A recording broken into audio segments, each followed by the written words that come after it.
Now here, as we said, Angela in her room trying to find the school magazine. Okay. I went to the shelf above the desk and frantically pawed through the junk piled there. I found it. I found the latest issue of the school magazine, the one with the winning stories printed in it. So finally, when she was searching in the piled papers and books and everywhere in her room, she found the school magazine and she's so happy to find it.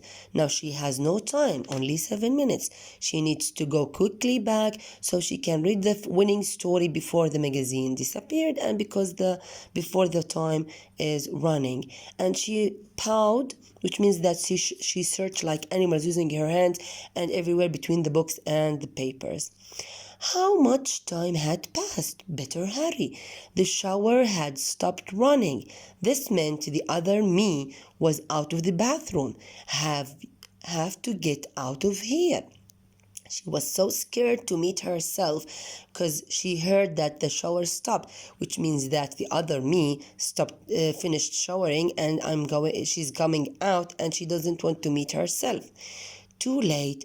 Just as I started down the stairs, I heard Mother talking again. Angela, a minute ago you were all dressed. Now you are in your robe again and your hair's all wet. I don't understand. So, when she was trying to run away on the stairs down, she heard her mom talking to Angela in the future.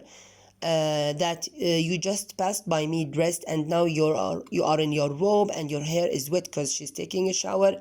I don't understand. Here I refers to Angela's mother. So when she heard her mother talking to herself, I shivered. She shook. She's scared. It was scary listening to mother talking to myself downstairs.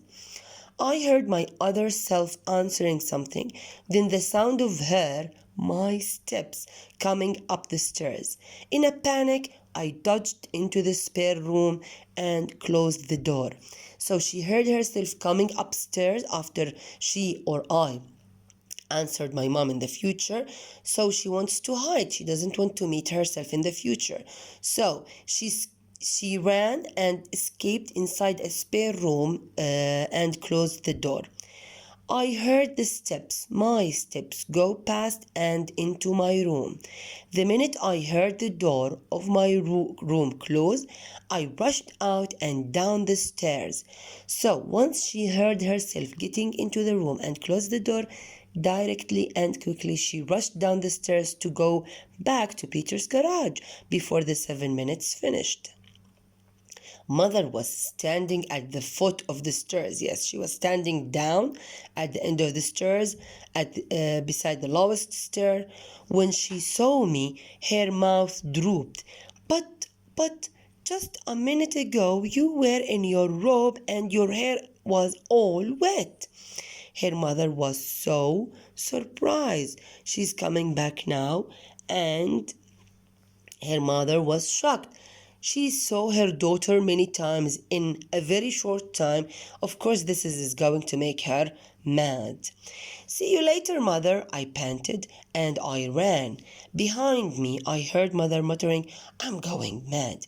Yes, of course, this is going to make you crazy when you see your daughter or your child in the same time in different situations. Of course, this is a really something weird. But I didn't stop and try to explain. There's no time to explain. I might go mad too. It would be great if I could just keep the magazine with me. But like the spring roll, it would get carried back to its own time after a few minutes, which is 7 minutes now. So the next best thing was to read the magazine as fast as I could. So she wished she can keep the magazine with her, but she can't because the magazine will disappear because she brought it from future, and there is a limited time, a very short time for the magazine to disappear. So she needs to read the story as fast as she can so she can write it. It was hard to run and flip through the magazine at the same time. Of course, it's hard to run and read, but I made it back to Peter's garage. She reached Peter's garage and plopped down on the stool. She sat on the stool on the chair and she started reading the magazine. And here Peter is so excited and she's so confused and scared. At last, I found the story that had won the contest in our grade. I started to read. Suddenly, I heard bleep, cheep, and gurgle, and Peter loomed up in front of me. I was back in my original time again. Now, she moved back to her present time, to her own time, and Peter appeared in front of her, and she still was holding the magazine, trying to read the story. But I still had the magazine. Now I had to read the story before the magazine popped back to the future, disappeared again. It was hard to concentrate with Peter jumping up and down impatiently, so different from his usual calm, collected self. Yes, she's trying to concentrate to read the story quickly, and Peter was so excited, maybe because his machine did something useful now, and maybe he's so proud of himself and for his machine, and he did something special. Even he is a collected person, he's quiet, calm person, but this time, no, he's acting differently. He's excited, he's jumping up and down excitedly, okay? Especially using his time machine for something useful. Now let's see. I read a few paragraphs and I was beginning to see how the story would shape up. But before I got my further, the magazine disappeared from my hand. So she started reading the story paragraph after paragraph, and she saw how the story was written and shaped up. But before finishing the story and reaching to the end, the magazine disappeared. The 7 minutes finished. So I didn't finish reading the story. I didn't reach the end where the name of the winning writer was printed. Even she couldn't see the winning writer or the winning name. That night I stayed up very late to write down what I remembered of the story. It had a neat plot, and I could see why it was the winner. So she started writing her own story according to what she remembered from the story that she read. She see that it has a neat, nice plot events. But she didn't write the ending. She didn't read the ending, but she has to write the ending by herself. I hadn't read the entire story, so I had to make up the ending myself. But that was okay, since I knew how it should come out. The winners of the writing contest would be announced at the school assembly on Friday. After we had filed into the assembly hall and sat down, the principal gave a speech. I tried not to fidget while he explained about the contest. So, which means filed into the assembly hall, which means that they walked in a line to the assembly hall. They sat down, all the students. Now the principal is explaining something about the contest, and she's trying not to fidget, not to show that she's worried, she's scared, she's confused, she's nervous. Suddenly, I was struck by a dreadful thought. Now, before she got hit by a brilliant thought, now she got struck by a dreadful thought, a scary idea. Somebody in my class had written the winning story, the one I had copied. Wouldn't that person be declared the winner instead of me? Now, someone in her classroom wrote this story that she copied. Now, is the principal going to declare and announce this person's name instead of me? Now she got really scared.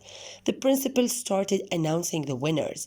I chewed my knuckles in an agony of suspense. She started eating part of her fingers. biting them because she's so nervous. She felt pain, agony of suspense, which means she has a lot of suspense, eager to know what is happening. She's confused, she's nervous to know who is the winner.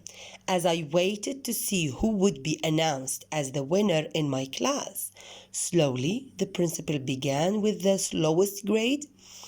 Each winner walked in slow motion to the stage while the principal slowly explained why the story was good. So the principal was announcing the winners' names and why their stories are the winners.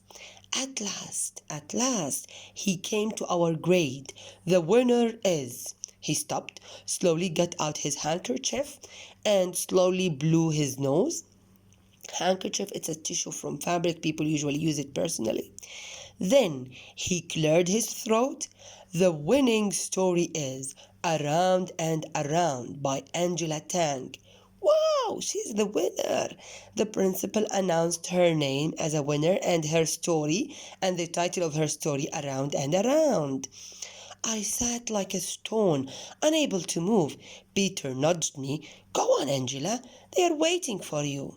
So she was nervous, she was scared, she was worried from everything, and now she's surprised that the principal announced her as a winner.